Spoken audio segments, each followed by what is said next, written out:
मी मॅडमला मार्गदर्शन करण्यासाठी व्यासपीठावर आमंत्रित करते.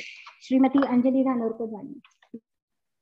अभ्यास कसा करायचा या टॉपिकवर आज आपण बोलणार आहोत. म्हणजे मी बोलणार आहे, आपण ऐकणार आहात. आणि अभ्यास कसा करायचा हा जेव्हा मुद्दा येतो ना, तेव्हा हा अभ्यास तुम्ही जेव्हा कॉम्पिटेटिव्ह एक्झामसाठी तयारी करत असाल तेव्हाही उपयोगाचा ठरणार आहे. आणि जेव्हा तुम्ही तुमच्या कॉलेजच्या सिलेबससाठी म्हणून वाचन करत असाल, अभ्यास करत असाल, तेव्हा सुद्धा याचा उपयोग नक्कीच होणार आहे.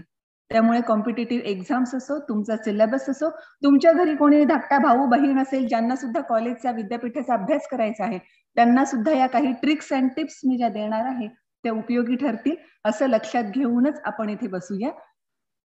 सगळ्यात अगोदर आत्मविश्वास असणं खूप जास्त महत्वाचं असतं बरं का. म्हणजे जेव्हा जेव्हा मी तुमच्यासारख्या स्टुडंट्स मध्ये जाते किंवा युट्यूबच्या व्हिडिओज मध्ये सुद्धा नंतर खाली कमेंट बॉक्समध्ये भरपूर साऱ्या कमेंट्स मला येतात, तेव्हा एक मुद्दा कुठेतरी लक्षात येतो की खरंच आम्ही यशापर्यंत पोहोचू शकू का. म्हणजेच कुठेतरी कॉन्फिडन्स डळमळता असतो. आणि अशा परिस्थितीमध्ये अतिशय महत्वाचा भाग हा आहे की आपल्यामध्ये कॉन्फिडन्स तेवढा असला पाहिजे. एकदा आपण ठरवलं ना तर ठरवलंच आहे, मला यशापर्यंत पोहोचायचंय ना, मग मी तिथे पोहोचूनच थांबणार आहे, हे स्वतःला आपण सांगितलं पाहिजे. या आत्मविश्वासाच्या संदर्भामध्ये त्या दोन मुलांची गोष्ट मला खूप आवडते, अतिशय आवर्जून मी ती सांगत असते. हे दोन मुलं म्हणजे अगदी छोटेसे शाळकरी मुलं, एक साधारणतः 6 वर्षांचा, एक साधारणतः 10 वर्षांचा. हे दोघंही तिथे एक ग्रामीण भाग होता, खेळता खेळता ते शेतावर गेले. शेतावर बिनकठड्याची विहीर होती, त्याच्या आसपासच खेळत असताना हा 10 वर्षांचा मोठा मुलगा त्या विहिरीमध्ये पडला. हा 6 वर्षांचा जो छोटा मुलगा काठावर होता त्याने इकडे तिकडे पाहिलं की मदतीसाठी कुणाला बोलवता येईल का, कारण खालून हा 10 वर्षांचा मुलगा जोरजोरात आवाज देत होता की कुणीतरी मला वाचवायला या, मला वाचवा वाचवा म्हणून त्याचं चालू होतं. याने सगळीकडे नजर फिरवली, कोणी मोठा माणूस आहे का जे मदतीसाठी लगेच आपल्याला उपलब्ध होऊ शकेल. पण त्याच्या असं लक्षात आलं की मदतीसाठी कोणीही मोठा माणूस त्याच्या नजरेच्या टप्प्यामध्ये अजिबात नाही. पण जेव्हा कोणी मनुष्य उपलब्ध आहे का हे बघण्यासाठी तो इकडे तिकडे पाहत होता, तेव्हाच त्याच्या लक्षात असं आलं की तिथेच एक बकेट आहे, तिला दोर बांधलेला आहे. विहिरीतून पाणी काढण्यासाठीची ती व्यवस्था आहे. बकेट बुडवायची आणि पुन्हा पाणी भरलं की दोर खेचून ओढून घ्यायची. ताबडतोब त्या बकेट पर्यंत तो गेला. ती बकेट त्यानं घेतली, विहिरीमध्ये सोडली आणि त्या खालच्या आतमध्ये पडलेल्या मुलाला असं सांगितलं की तू या बकेटला घट्ट धरून ठेव, मी तुला वर खेचून घेईन. आणि खरोखरच हा 10 वर्षाचा जो मुलगा होता त्यानं बकेटला घट्ट धरून ठेवलं आणि ह्या छोट्या मुलानं त्याला हळूहळू जोर लावत आणि आपलं सगळं सामर्थ्य त्यामध्ये दाखवत त्यानं त्या मोठ्या मुलाला बाहेर ओढून काढलं सुद्धा.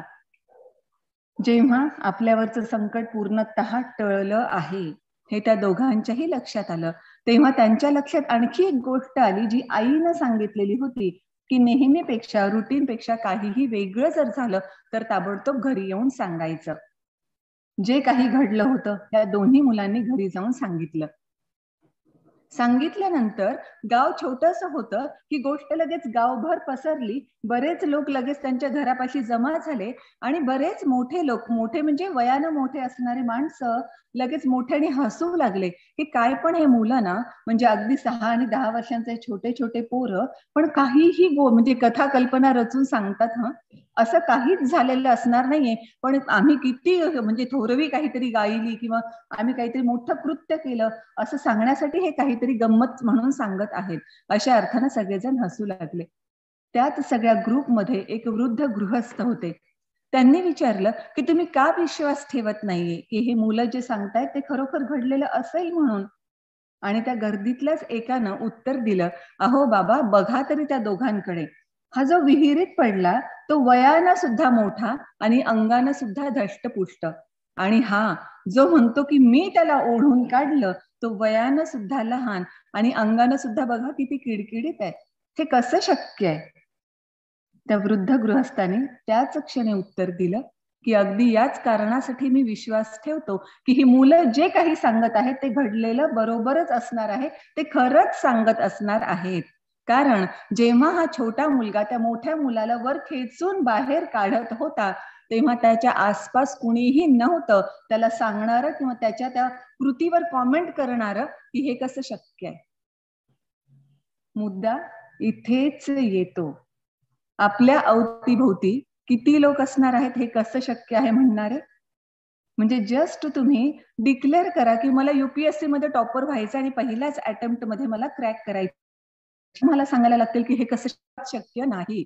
म्हणूनच तिथे आपला आत्मविश्वास किती जास्त आहे किंवा किती प्रखर आहे तो मुद्दा महत्वाचा ठरतो. की कुणी काहीही म्हटलं, कितीही त्यांनी क्वेश्चन मार्क आपल्या सक्सेसच्या पुढे लावलेले असले तरी सुद्धा जे शक्य नाही असं त्यांना वाटतं ते आपल्या आत्मविश्वासाच्या जोरावरच आपण शक्य करून दाखवू शकतो.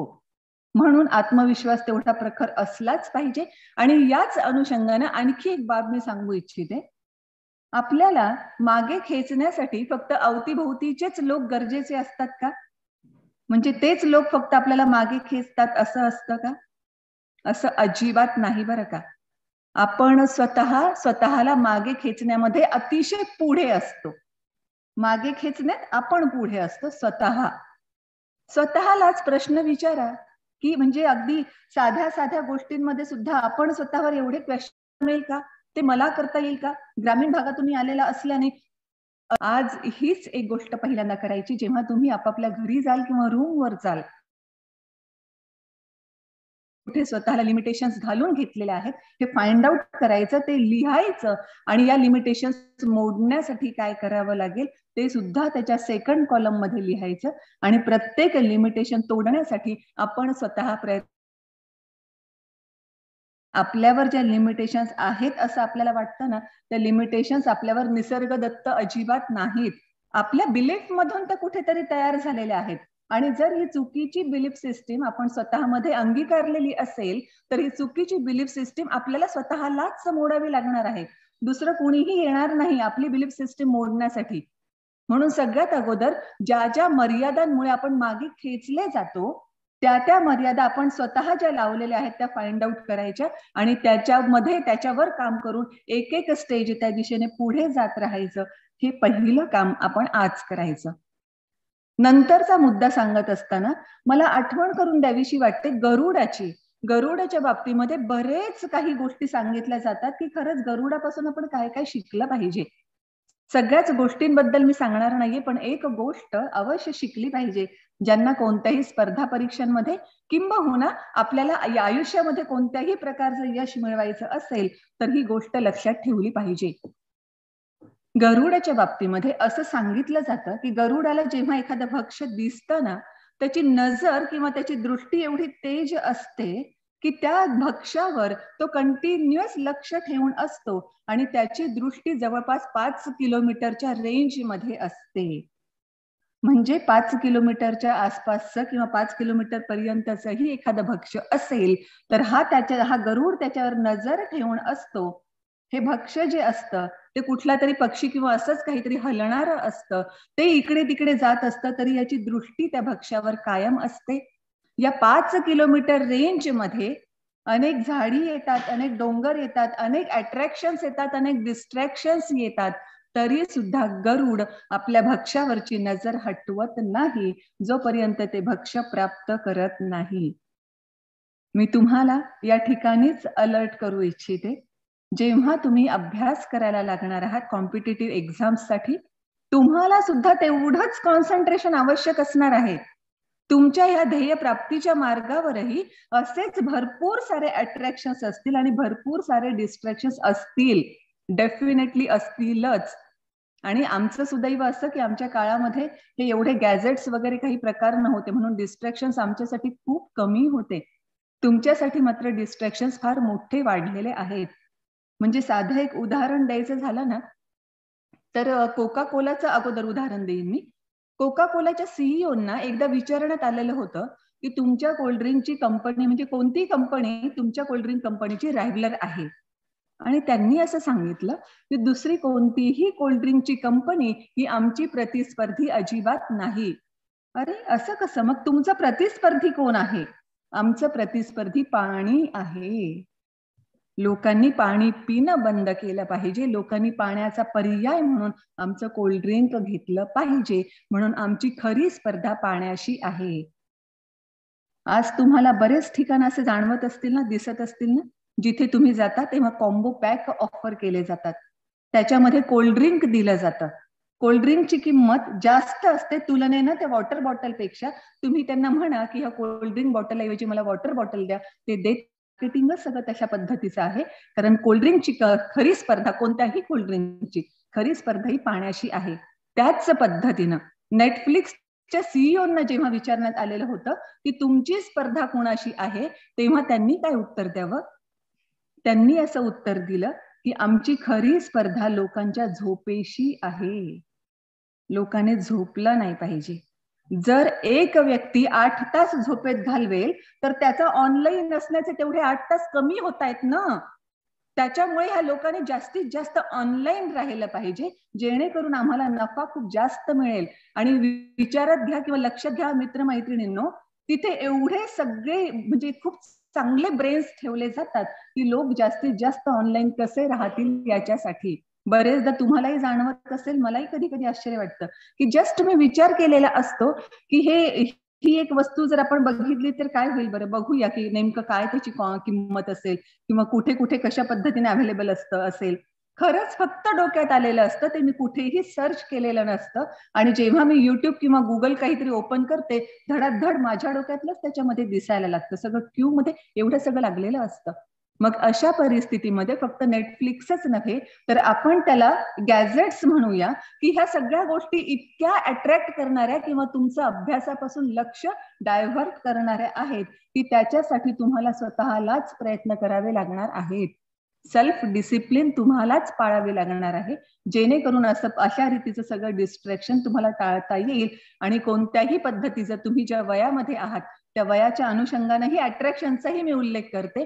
माझं एक सिंपल लाईन मध्ये म्हणणं असं असतं की जे अट्रॅक्शन आपल्याला ध्येयाच्या मार्गापासून दूर नेतं, ते अट्रॅक्शन खरंच आपल्यासाठी उपयोगाचं असतं का? आपण अगोदर ध्येय गाठलं पाहिजे आणि त्याच्यासाठी मग ह्या अट्रॅक्शन आणि डिस्ट्रॅक्शन्स पासून स्वतःला कसं रोखता येईल याच्यासाठी सेल्फ डिसिप्लिन आपल्याला स्वतःलाच व्हावं लागतं.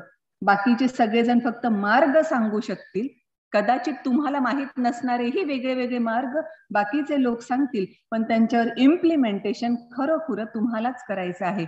जी आपली परंपरागत म्हण आहे ना की घोड्याला आपण पाण्याजवळ नेऊ शकतो, पाणी मात्र घोड्याला स्वतःला प्यावं लागतं. त्या पद्धतीनं बऱ्याच आयडियाज तुम्हाला देता येतील की डिस्ट्रॅक्शन कसे टाळायचे याच्या संदर्भात, पण ती सेल्फ डिसिप्लिन तुम्हाला स्वतःलाच अंगी बाणवावी लागणार आहे. ओके, इथपर्यंत आपला बेस पक्का झाल्यानंतर आता काही टिप्स किंवा ट्रिक्स मी अशा सांगणार आहे की अभ्यासामध्ये जे आपल्याला उपयोगाच्या ठरू शकतात. असं म्हटलं जातं की स्टडी लाईक अ टीचर. एखाद्या शिक्षकाप्रमाणे तुम्ही स्वतःचा अभ्यास करा. शिक्षक कसा अभ्यास करतात? जेव्हा ते तुमच्यावर इथे येऊन 45 मिनिट किंवा 1.5 तास लेक्चर देतात ना, तेव्हा पूर्णतः विश्वास बाळगा की जवळपास महिनाभर त्यांनी त्या विषयाचा अभ्यास केलेला असतो, त्या टॉपिकचा अभ्यास केलेला असतो. कारण स्टुडंट्स कडून कोणते क्वेश्चन्स म्हणजे कोणते क्वेश्चन्स येऊ शकतील हे अँटिसिपेट करून त्याचंही उत्तर तयार करावं लागतं. बरोबर आहे माझं म्हणण्याचं? अशा परिस्थितीमध्ये तुम्हाला एकतर तुमचा अभ्यास फार व्यवस्थितरित्या करावा लागेल. त्यानंतर टीचर काय करतात? स्टुडंट्सना एक्सप्लेन करतात. बरोबर. विद्यार्थी मित्रमैत्रिणींमध्ये बरेचदा मी असं अनुभव म्हणजे त्यांच्यामध्ये फिरते तेव्हा माझ्या अनुभवाला असं आलेलं आहे की माझा इतका अभ्यास झाला की दुसऱ्यांना सांगायचं नाही, कारण मग उगाच कॉम्पिटिशन तयार होते की नाही. म्हणून नाही अभ्यास कितीही झाला असेल तरी सांगायचं की नाही माझा अभ्यास अजून झाला नाही. त्यांनी एखाद्या टॉपिकवरचा प्रश्न विचारला तर त्याला सांगायचं ओ तो टॉपिक नेमका मी अभ्यासलेला नाहीये, जेव्हा की त्या टॉपिकमध्ये आपण खूप छान अभ्यास केलेला असतो. पण तरी सुद्धा फक्त कॉम्पिटिशन कमी करण्यासाठी आपण तसं काहीतरी करतो, असं मला तुम्हा सगळ्या विद्यार्थी मित्रमैत्रिणींमध्ये फिरताना जाणवलेलं आहे. कदाचित तुमच्याही बाबतीत जर असेल तर हे पुढचं अतिशय महत्वाचं आहे. स्टुडंट्सना जेव्हा टीचर एक्सप्लेन करतात आणि आपल्याला सगळं ते कळतं. त्याच पद्धतीनं जेव्हा एखाद्या टॉपिकचा आपण अभ्यास करतो किंवा एखादा पूर्ण तो सिलेबस जो आहे तो आपण अभ्यासतो, तेव्हा जे काही आपण अभ्यासलेलं आहे ते आपला मित्र मैत्रीण जे कोणी असेल, तुम्ही ग्रुपमध्ये असाल तर ग्रुपमध्ये, पण तो टॉपिक तुम्ही एक्सप्लेन केला पाहिजे. अल्बर्ट आइन्स्टाईन असं म्हणतात की जोपर्यंत तुम्ही अतिशय सिंपल भाषेमध्ये दुसऱ्या कोणत्या व्यक्तीला एक्सप्लेन करू शकत नाही, तोपर्यंत तो विषय तुम्हाला स्वतःलाच कळलेला नाही असं तुम्ही गृहीत धरा. म्हणून आपण जो अभ्यास केलेला आहे तो खरंच आपल्याला कळलाय का हे सांगण्यासाठी आपण कुणाला तरी एक्सप्लेन केलं पाहिजेच. आणि मग हे सांगत असताना पुन्हा मला त्या माझ्या शाळेच्या भिंतीवर कुठेतरी लिहिलेलं वाक्य आठवतं, जे तुम्हालाही माहित असणार आहे, ज्ञान दिल्याने ज्ञान वाढतं. म्हणून जेव्हा तुम्ही टीचर प्रमाणे एखाद्या आपल्या मित्रमैत्रिणीला ग्रुपमध्ये कुणाला तरी समजावून सांगाल, तेव्हा आपल्याला स्वतःला लक्षात येईल की हा विषय आपला खरंच किती परफेक्ट झालाय. अभ्यासताना आपल्याला वाटत होतं की माझा हा विषय एकदम पूर्ण झाला, मी या विषयामध्ये किंवा या टॉपिकमध्ये मास्टर आहे, पण एक्सप्लेन करताना लक्षात येईल नाही गड्या, यातली ही एक बाब अजूनही आपल्याला कळलेली नाही किंवा ती कन्सेप्ट अजूनही आपल्याला तेवढी क्लिअर झालेली नाही. त्यासोबतच हाच आपला मित्रमैत्रीण काहीतरी उपप्रश्न जेव्हा विचारेल, त्याचं उत्तर जर आपल्याला देता आलं नसेल तर पुन्हा आपल्या लक्षात येईल की यस, अजून या टॉपिकवर मला अभ्यास करण्याची गरज आहे.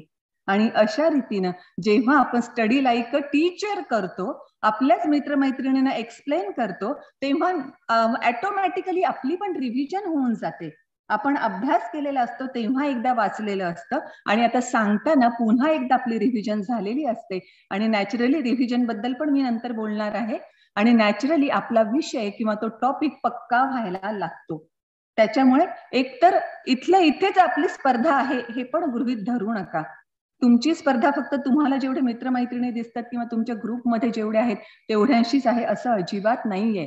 या ग्रुपच्या बाहेर, औरंगाबादच्या बाहेर, महाराष्ट्राच्या बाहेर जर तुम्हाला UPSC द्यायची असेल तर खूप मोठी स्पर्धा आहे.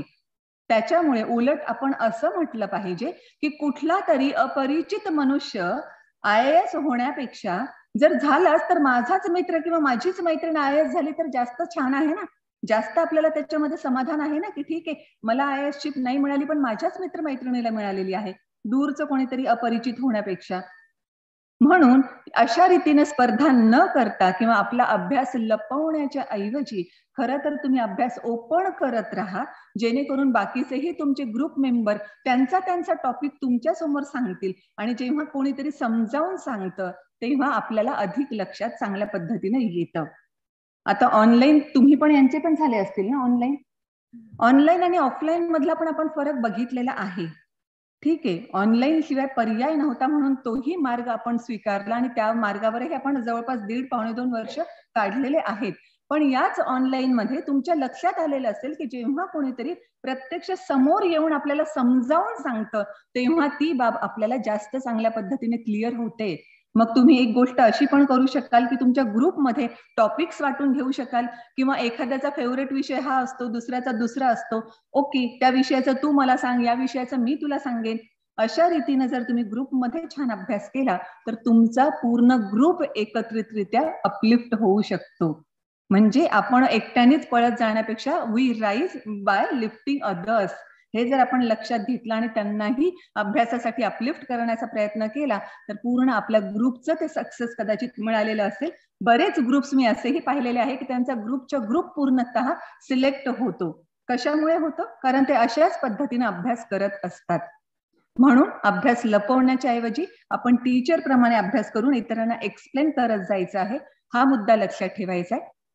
त्याच्यासोबतच अभ्यास करतानाच्या ज्या वेगवेगळ्या मेथड्स आहेत ना, त्याच्यामध्ये एक मेथड आहे की ऍक्टिव्ह रिकॉल तिला म्हटलं जातं किंवा फाइनमन टेक्निक पण म्हटलं जातं. रिचर्ड फाइनमन यांनी हे टेक्निक शोधून काढलंय.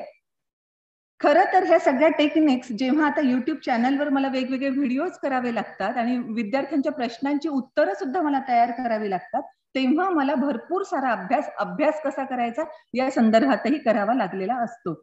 पण माझ्या असं लक्षात आलं की जरी मला ही कन्सेप्ट माहित नव्हती तरी सुद्धा हा अभ्यास माझ्या लहानपणापासून मी तशाच पद्धतीनं करत आलेली आहे आणि ज्याच्यामुळे त्याचा फायदा मला झाला आणि इथपर्यंत मी पोहोचू शकले हे मी तुम्हाला अतिशय कॉन्फिडेंटली सांगू शकते. जिवंत उदाहरण मी तुमच्या समोर आहे. म्हणून हे टेक्निक अतिशय सक्सेसफुल ठरतंच. ऍक्टिव्ह रिकॉल किंवा फाइनमेंट टेक्निक काय आहे तर त्यांचं म्हणणं असं असतं की तुम्ही फक्त वाचत राहता किंवा नोट्स काढत राहता आणि तेच करत राहता. मग कधी पुस्तक वाचता कधी नोट्स वाचता. हे सगळं करण्याच्या ऐवजी ऍक्टिव्ह रिकॉल टेक्निक वापरलं पाहिजे. हे टेक्निक काय आहे जे मी अगदी शाळेपासून वापरलेलं आहे संकल्पना माहित नसतानाही. एक टॉपिक वाचायचा, वाचल्यानंतर पुस्तक बंद करून ठेवायचं. मी मस्तपैकी डोळे, माझं अजूनही ती सवय आहे की कुठे मनन करायचं असेल तर छानपैकी डोळे मिटून घ्यायचे आणि सगळं काही ऍक्टिव्हली रिकॉल करत राहायचं. आणि विश्वास बाळगा की अगदी कोणत्या पेजवर कुठे होतं. म्हणजे महायुद्धाचं तात्कालिक कारण पुस्तकाच्या या पेजवर नव्हतं, या पेजवर होतं, ते पण एकदम खाली लिहिलेलं होतं. हे सुद्धा आपल्याला व्हिज्युअलाइज व्हायला लागतं आणि म्हणून ते फार चांगल्या पद्धतीने लक्षात राहायला लागतं. म्हणून कंटिन्युअस वाचत राहण्यापेक्षा थोडं थोडं वाचल्यानंतर पुस्तक बंद करून तुम्ही तो रिकॉल करू शकता की मी काय काय वाचलेलं आहे. आणि ते सगळं रिकॉल करताना लक्षात आलं असेल की चौथा मुद्दा मला आठवत नाही. येस, फर्स्ट झाला, सेकंड झाला, थर्ड झाला, फोर्थ नाही आठवत आहे, फिफ्थही आठवत आहे, सिक्स्थ पण आठवत आहे. मग पुन्हा प्रयत्न करा. डायरेक्ट लगेच पुस्तकांवर जाऊ नका. जसं आपल्या शारीरिक मसल्स असतात ना, आपण त्यांना जेवढा त्रास देतो तेवढे ते जास्त चांगल्या पद्धतीने बनतात. त्याच पद्धतीनं ब्रेनची सुद्धा हेच असतं की ब्रेनला सुद्धा आपण जेवढा जास्त त्रास देऊ तेवढं जास्त ते ऍक्टिव्ह होईल. त्याच्यामुळे लगेच पुस्तकाची मदत घेऊन चौथा पॉइंट कोणता होता हे बघण्याची घाई करायची नाही. ब्रेनला जरा त्रास द्या, आठवण्याचा प्रयत्न करा. अगदीच आठवलं नाही तरच पुस्तकाची मदत घ्या. आणि तो चौथा मुद्दाचा नेमकं त्या पेजवर लोकेशन कुठे आहे, पिक्चर मेमरी ज्याला आपण म्हणतो ना, तशी पिक्चर मेमरीनुसार तुम्ही एकदा त्याला बघितलं की ओके चौथा मुद्दा ह्या ठिकाणी येतोय, पहिला मुद्दा इथे आहे, ह्या पेजवर दुसरा तिसरा आहे आणि या साधारणतः या ठिकाणी चौथा मुद्दा आहे. अशा पद्धतीने तुम्ही पिक्चर मेमरी जेव्हा क्रिएट कराल तेव्हा ऍक्टिव्ह रिकॉलच्या वेळेस तुम्हाला त्याचा फायदा होईल. आणि जेव्हा प्रश्नपत्रिका तुम्हाला सोडवायची असेल तेव्हा अक्षरशः जर गरज पडली की नेमकं हे आठवत नाही तिथे सुद्धा तुम्ही डोळे जस्ट काही सेकंदांसाठी मिटले तर ते पेज तुमच्या डोळ्यासमोर डेफिनेटली येतं. ही माझी स्वतःची प्रॅक्टिस आहे म्हणून मी तुम्हाला कॉन्फिडेंटली सांगते ह्याचा उपयोग खूप जास्त होतो. त्याच रीतीने आपण अभ्यास करायला लागायचं. बरं, अभ्यास करताना काही मित्रमैत्रिणी काही आणखी एक दोन चुका त्यांच्याकडून होतात हे पण लक्षात आलेलं आहे. त्याच्यामुळे ती पण बाब मी क्लिअर करू इच्छिते. तुमच्यापैकी पण बरेच जण असतील ना की म्हणजे अभ्यासासाठी एकदा बैठक मारून बसले की अगदी 5-5, 6-6 तास उठतच नाहीत. अगदी अभ्यास म्हणजे अभ्यास, मानेवर खडा ठेवून अभ्यास. अशा पद्धतीने जेव्हा आपण अभ्यास करतो ना तेव्हा कुठेतरी मेंटल फटीग येतो. आणि मे बी आज आपण 6 तास कंटिन्युअस अभ्यास करू शकलो आहोत पण मेंटल फटीग इतका आला आहे की दुसऱ्या दिवशी कदाचित आपण अभ्यास करूच शकत नाही किंवा पुस्तक जरी आपल्या डोळ्यांच्या समोर असलं तरी ब्रेनच्या आतमध्ये काहीच जात नाही. मग याच्यासाठी प्रॉपर स्टडी कसा करायचा त्याचं पण एक टेक्निक आहे. त्याला म्हटलं जातं पोमोडोरो टेक्निक. हे टेक्निक काय सांगतं ते असं म्हणतं की तुम्ही 25 मिनिट अभ्यास करा आणि 25 मिनिटांनंतर 5 मिनिटांचा ब्रेक घ्या आणि मग पुन्हा एकदा 25 मिनिट अभ्यास करा, पुन्हा 5 मिनिटांचा ब्रेक घ्या. अशा रीतीनं 3 त्याच्या सायकल्स पूर्ण करा.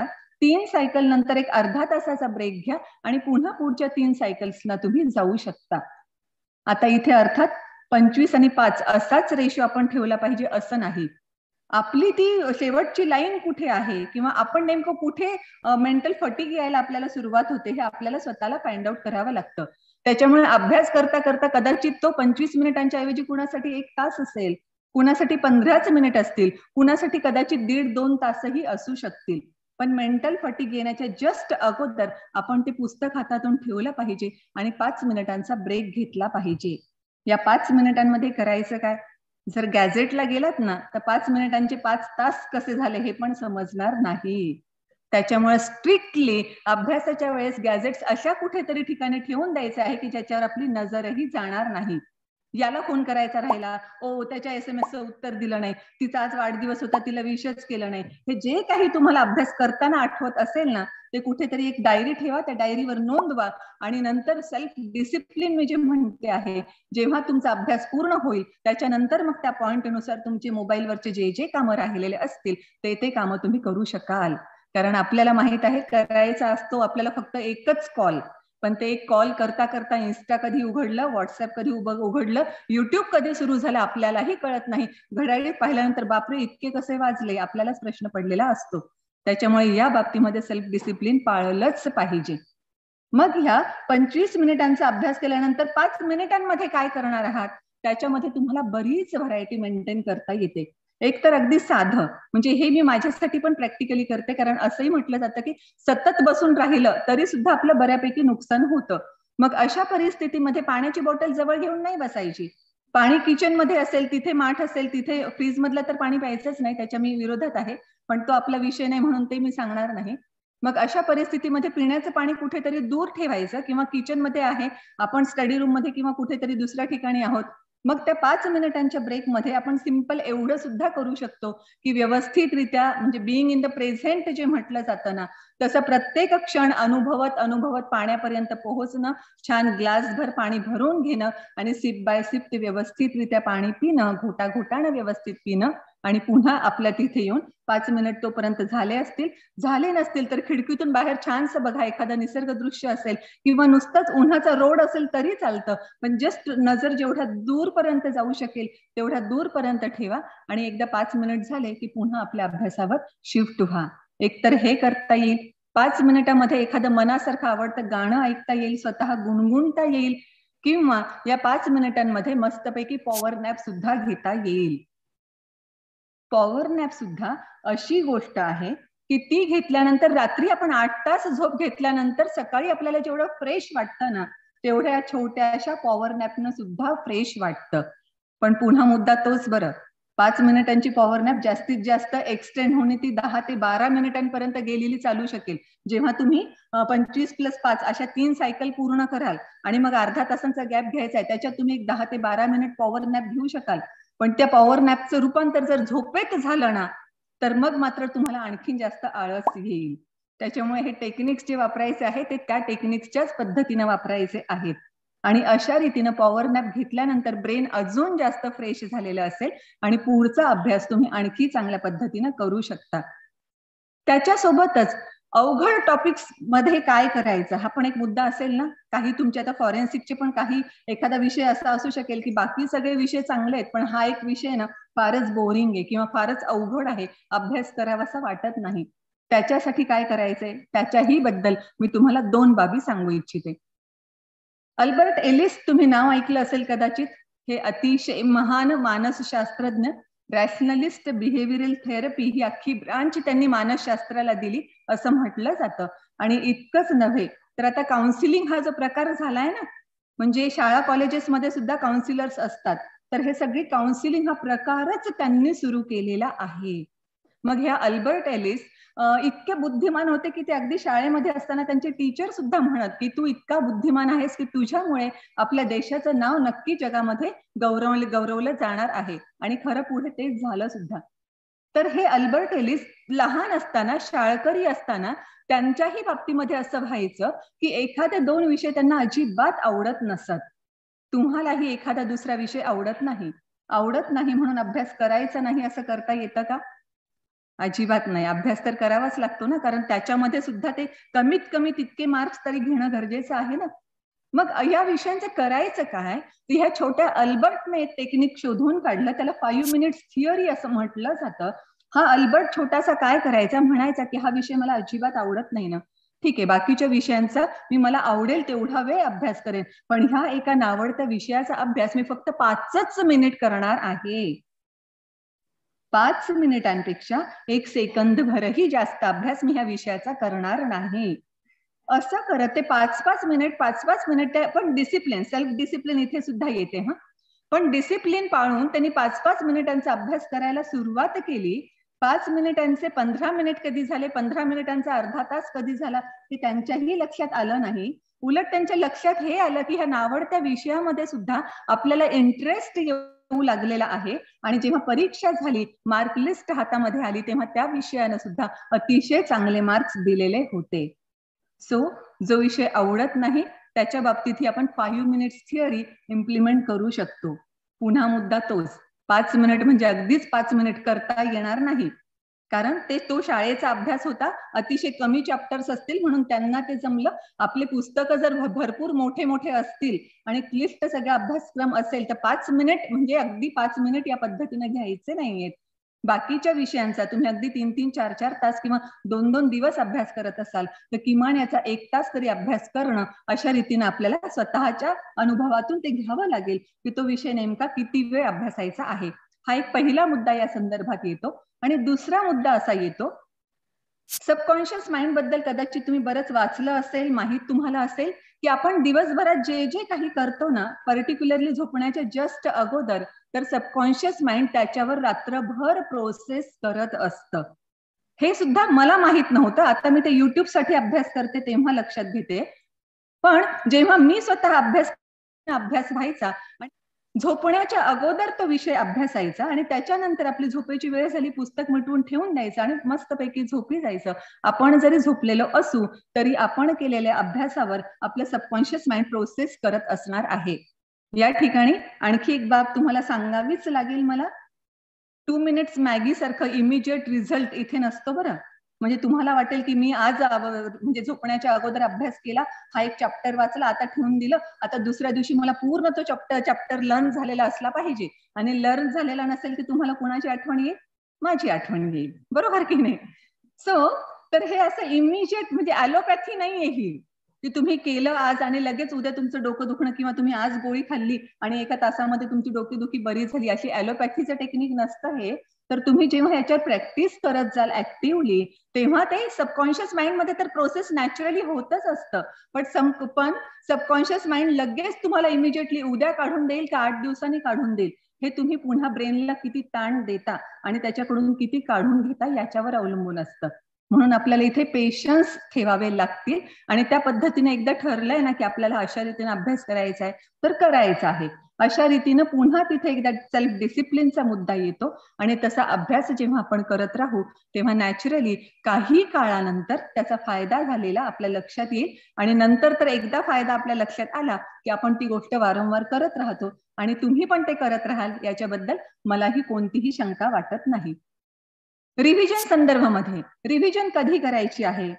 आपण शाळेमध्ये असताना घटक चाचण्या घेतल्या जायच्या किंवा वीकली टेस्ट घेतल्या जायच्या, हे पण तुम्हाला कदाचित लक्षात असेल. हे का घेतलं जातं म्हणजे आजकालच्याही विद्यार्थ्यांमध्ये मी जेव्हा वावरते किंवा अगदी छोटे शाळकरी मुलं असतात त्यांना सुद्धा वाटतं की हे किती त्रास देतात शिक्षक लोक आम्हाला, सतत घटक चाचण्या, मासिक चाचण्या चालूच असतात यांच्या. पण हे रिव्हिजनचं एक टेक्निक आहे बरं का. जेव्हा आपण अभ्यास करतो ना, एखादा टॉपिक आज वाचल्यानंतर इमिजिएटली 24 तासामध्ये तुम्ही त्याला फर्स्ट रिव्हिजन दिलं पाहिजे आणि सेकंड रिव्हिजन 7 दिवसांच्या आत दिलं पाहिजे. म्हणजे शाळेत असताना एकदा टॉपिक शिकवला की आपल्याला होमवर्क दिला जायचा. म्हणजेच काय होतं की 24 आवर्स मध्ये आपली पहिली रिव्हिजन होऊन जाते होमवर्कच्या निमित्तानं, प्लस वीकली टेस्ट असते, दुसरी रिव्हिजन होऊन जाते 7 दिवसांच्या आतमध्ये, आणि मासिक चाचणी असते त्याच्यामध्ये सुद्धा तिसरी रिव्हिजन आपली होऊन जात असे. पण आपण त्याच्याकडे कदाचित वेगळ्या अर्थाने पाहिलं, वेगळ्या दृष्टिकोनातून पाहिलं. पण आता टेक्निकली रिपीट करते की फर्स्ट 24 आवर्स मध्ये पहिली रिव्हिजन दिली पाहिजे, त्यानंतर 7 दिवसांच्या आतमध्ये दुसरी रिव्हिजन दिली पाहिजे आणि महिन्याच्या आतमध्ये तिसरी रिव्हिजन दिली पाहिजे. एकदा ही सगळी रिव्हिजन तुम्ही या पद्धतीनं दिली ना की मग थेट परीक्षा आल्यानंतर तुम्ही त्याच्यामध्ये जस्ट वाचलं किंवा ऑब्झर्व केलं किंवा पिक्चर मेमरीच्या सहाय्याने पाहिलं तरी सुद्धा आपल्याला भरपूर फायदा होतोय. खूप काही लक्षात राहिलं आहे, पहिल्यापेक्षा जास्त लक्षात राहिलं आहे, हे तुमच्याही लक्षात येईल.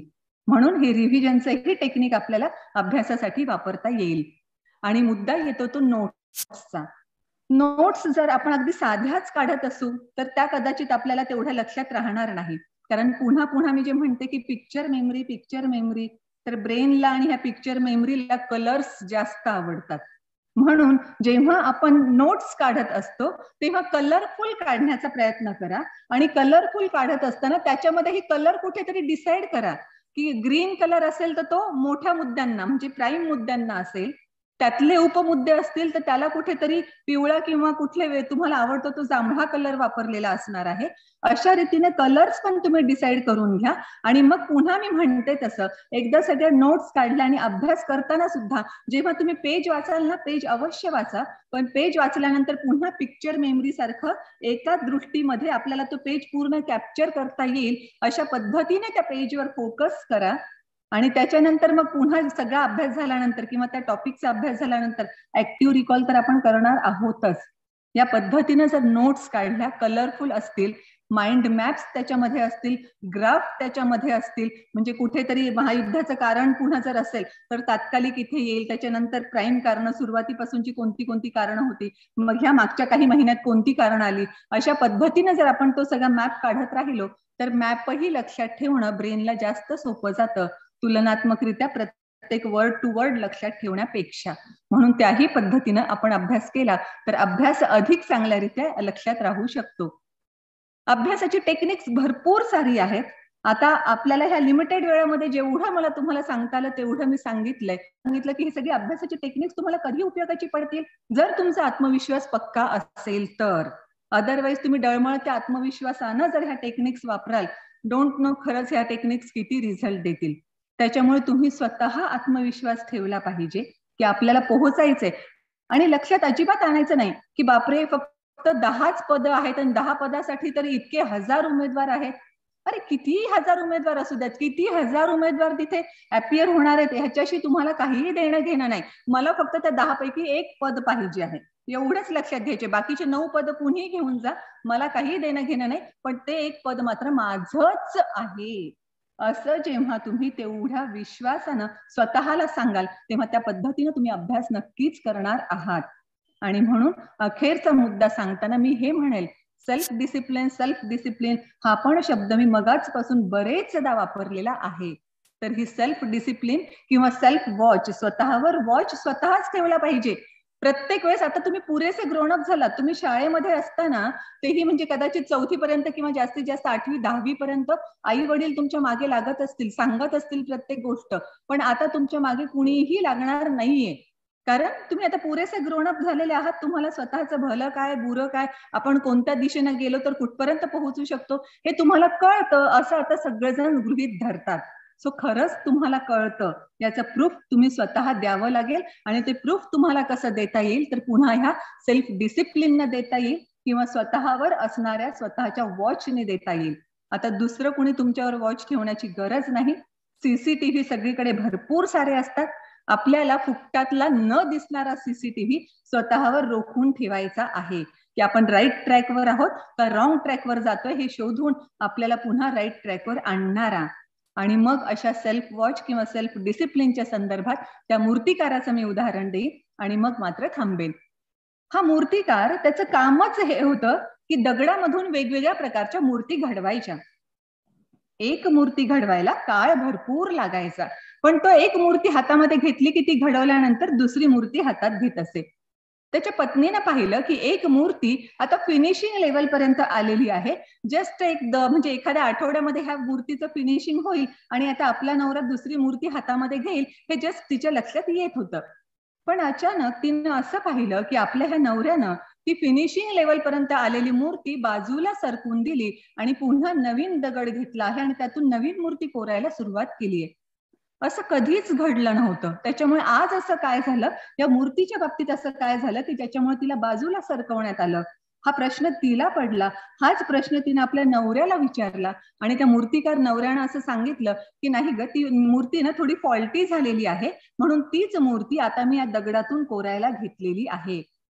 मूर्ती फॉल्टी झाली म्हणजे नेमकं काय झालं? तिनं मूर्तीकडे बघितलं, तिला काही फॉल्ट लक्षात आला नाही. म्हणजे फिनिशिंग झालं की मूर्ती संपलीच ना आता, मग त्यात फॉल्ट काय आहे? त्यानं सांगितलं की तिच्या चेहऱ्याच्या मानामध्ये त्या मूर्तीचं नाक जे आहे ते थोडंसं अप्र झालेलं आहे, ते प्रपोर्शन मध्ये व्यवस्थित नाहीये, म्हणून मी ती मूर्ती बाजूला ठेवून आता तीच मूर्ती या दगडातून कोरणार आहे. मूर्तीचं नाक अप्र झालंय. तिनं पुन्हा तिचा त्या मूर्तीचा चेहरा व्यवस्थितरित्या पाहिला तिला काही फारसा फरक जाणवला नाही, पण तरी सुद्धा ठीक आहे, आपला नवरा एवढा हुशार आहे म्हणतोय तर खरंच नाक अप्र झालं असेल, प्रपोर्शन मेंटेन केलं गेलं नसेल असं तिने लक्षात घेतलं. शांत बसली काही सेकंदांसाठी. पुन्हा तिच्या डोक्यात एक प्रश्न आला. तिने नवऱ्याला विचारलं की ह्या मूर्तीची स्थापना कुठे केली जाणार आहे. आणि नवऱ्यानं सांगितलं, आपलं ते मंदिर नाही का, त्या मंदिराच्या बाहेर ती मोठी वेस नाही का, ते वेशीच्या एकदम वर या मूर्तीची स्थापना होणार आहे. या बायकोनं डोक्याला हात मारून घेतला, अक्षरशः शब्दशः. तिनं सांगितलं, मी इतक्या जवळून ती मूर्ती न्याहाळते तर तिचं नाक मला अप्र आहे की नाही हे अजूनही लक्षात येत नाहीये. मला तसं काही वाटत नाहीये की मूर्तीची स्थापना त्या वेशीच्या वर होणार आहे. मूर्तीचा चेहराच कदाचित लोकांना नीट दिसणार नाही तर तिचं नाक अप्र आहे का नाही हे कुणाला कळणार आहे. आणि तरी त्याच्यासाठी तुम्ही आता ती मेहनत एवढी केलेली, एवढे महिने त्याच्यावर घातलेले, सगळे तुम्ही सोडून देणार आणि पुन्हा तेवढा सगळा वेळ ह्या मूर्तीमध्ये देणार, तेवढी सगळी एनर्जी या मूर्तीमध्ये देणार, काय गरज आहे याची.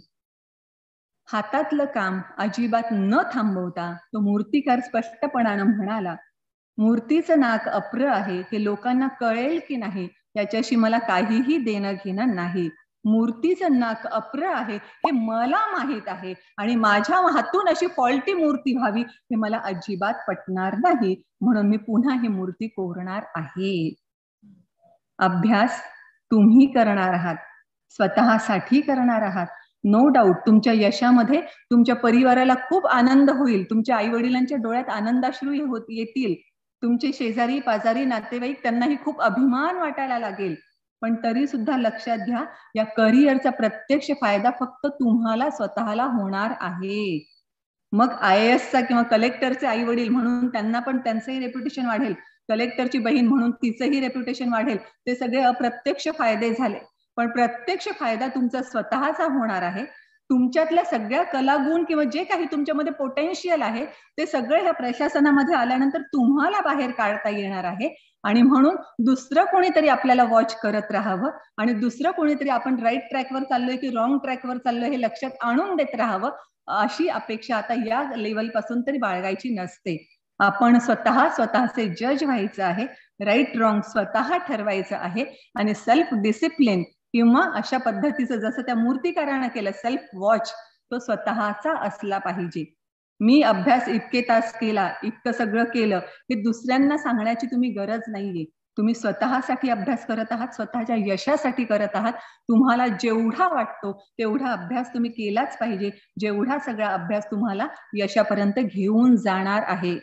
आणि लक्षात घ्या, जेव्हा तुम्ही बाहेर फिरताना बघत असाल ना, कोणी हमाल बघत असाल, कुणी गवंडी कामावर असणारे लोक बघत असाल, त्यांना खरोखर फिजिकली ते सगळं ओझं वाहून न्यावं लागतं. आपल्याला छान एका छताच्या खाली बसून मस्त फक्त अभ्यास करायचा आहे आणि अभ्यास करताना फक्त तेवढं कॉन्सन्ट्रेशन टिकवायचं आहे.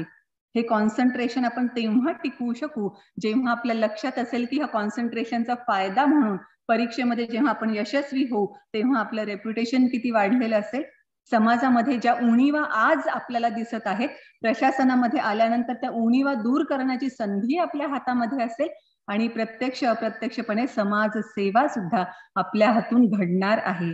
हे सगळं जर लक्षात घेतलं तर मला वाटतं मी ज्या गोष्टीवर सतत फोकस करते की कोणीतरी दुसऱ्याने तुम्हाला सांगण्याची गरज भासू नये, तशी तुम्हाला कोणीच सांगण्याची गरज भासणार नाही. तुम्ही सेल्फ मोटिव्हेटेड झालेले असाल आणि त्या यशापर्यंत नक्कीच पोहोचलेले असाल. तुम्हा सर्वांना तुमच्या पुढच्या आयुष्यासाठी मी अगदी मनापासून शुभेच्छा देते आणि अपेक्षा करते की तुमच्यापैकी कुणीतरी ऑफिसर झाल्यानंतर मला भेटायला नक्कीच येतील. मी अगदी मनापासून त्यांचं कौतुक करणार आहे. Thank you so much.